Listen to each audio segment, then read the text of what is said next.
So we're talking to Pastor Shedeed and leadership coach Barry Knight about bridging the racial divide in America. Okay, gentlemen, so in that video that we just saw, Barry, you talked a lot about disruptors. Now explain that concept to us a little bit more clearly. Well, being a disruptor is being someone who doesn't wait for the green light.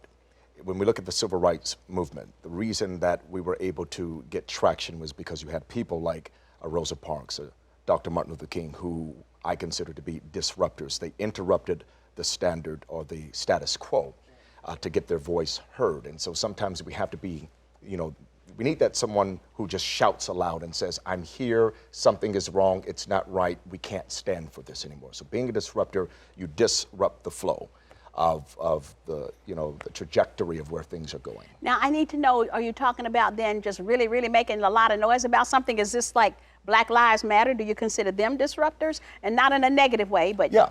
Okay. Well, the disruption is being heard. It's being heard. Newton's law of motion talks about something's continuing in a straight line, it will continue in that straight line, or if something is at rest, it will continue to be at rest. Now, of course, there are ways, and as a believer in Jesus Christ, I want to bring about peace. I want to make sure that whatever I do, it ends in peace and not causing more of a divide. So being a disruptor is someone that their end result is, how do we merge? How do we bring this all together? How do we have a peaceful conversation and bring peace between our ethnicities and even our race?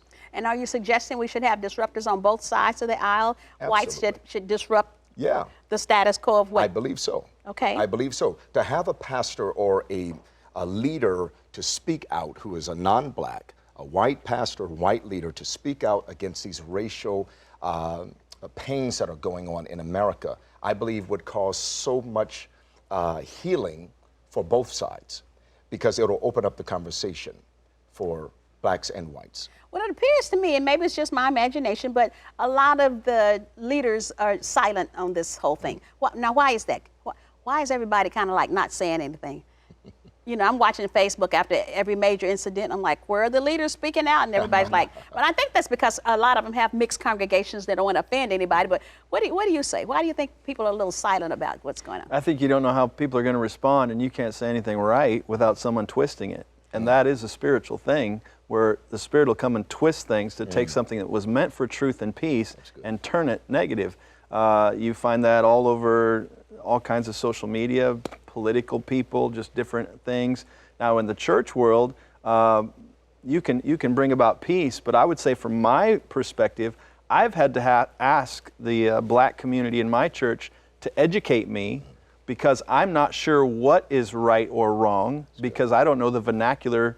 And so I can say something and I'm totally clueless that I've just offended somebody, and I don't even know I did anything wrong. It wasn't my heart, but then all of a sudden it can be just twisted to this negative thing, and I'm clueless. So sometimes I think we're afraid to speak because we would rather just be silent as opposed to offend or hurt unknowingly. But what an indictment, because I hear what you're saying. I was afraid, so I didn't say anything. But we teach faith. Right. But we let the fear of being misunderstood or being a possibility of being offensive or whatever keep us from speaking out on something that could probably add value and help the situation. Well, yeah, and I can speak on faith when you're talking about Jesus, but when I'm speaking about racial tensions, you don't know how somebody's going to twist it and turn it, and all of a sudden I'm against people when I'm never was. So I think that's where so going back to some of the conversation, that's where I've had to go to the black community and say, help me understand. That's good. And I don't know that always happens. But that also would help in the conversations, because I think some different of skin colors, whether it's brown or white or yellow or red, aren't really sure how to address some of these things and to get caught up in it. And so just to be silent is peaceful. And but it doesn't help educate us. So you keep quiet for peace sake. Yeah. You know that concept is not in the Bible. Yeah, probably not. Probably not. Right. Yeah.